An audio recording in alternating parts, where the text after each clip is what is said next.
My name is Laura Summers, and I am the French teacher at East Millbrook Magnet Middle School. My name is Nicholas Millner. I'm the art teacher here at East Millbrook Magnet Middle School, and we're excited to talk about this trip that we took to Europe with our students. On the first day we left, I was excited when we got on the airplane and we started taking off.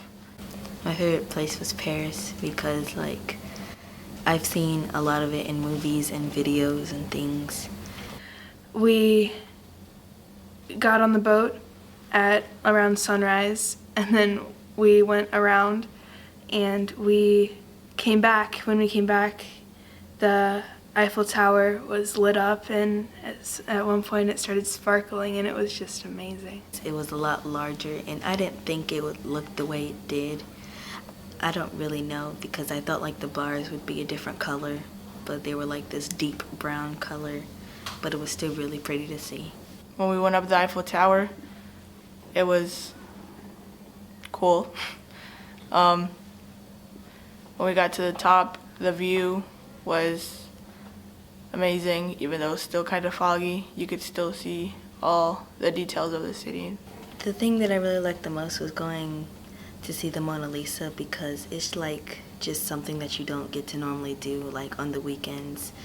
It's like, I can't believe I'm right here standing in front of this thing that I've heard about for so long. My expectation was for it to be bigger. It was like kind of like a little poster.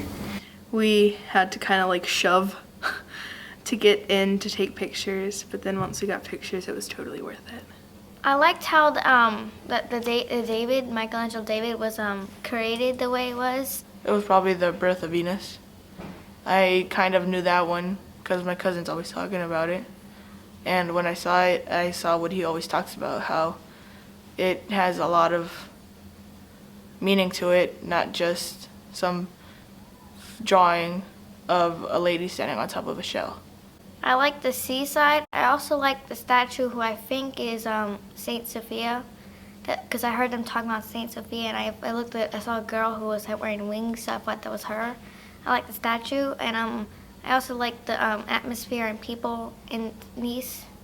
The scenarios that I see, I would have, like I told Mr. Milner, I wish I would have brought my sketchbook to draw, or at least sketch out the views that I saw. It was a rock from Nice, and I guess it kind of looks like a heart. And I found it when we were on the rocks, and we got splashed a couple times. Like where the gondolas just floated by, how the water and the buildings mixed together, the shadows, or just the people walking by the center, and how when I stood there just watching how time froze for a while. I spoke some French, but not a lot. And I knew some Italian, but not a lot either.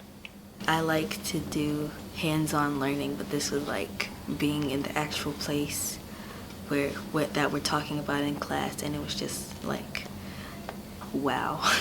And for us to experience that with them, standing in front of David and walking 360 degrees around that to see how beautiful that was and how they felt when they were standing in the presence of such a masterpiece.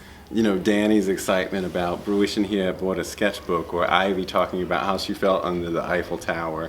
I mean, really just amazing experiences. And then talking about what they learned from the experience. They didn't know it was a certain size, or being able to use language, or, you know, taking in the experience of not necessarily knowing how it was going to look until they actually saw it. So different. Yeah. Right, and the kids talked about, Miss Summers, I see an ER verb. I can read that. I know what that means. And this is so much bigger than I thought it was ever going to be when we talked about it in class. It was perfect. It was an amazing opportunity for us and the students alike, and we are so thankful and grateful to have had the opportunity to travel with our children. I think it truly was experiential learning at its best, having them in there in the moment, catching the air and sort of seeing things, size and scale, and putting it all together in their minds and in the experiences was worth it, definitely. So next year? Next year. Okay.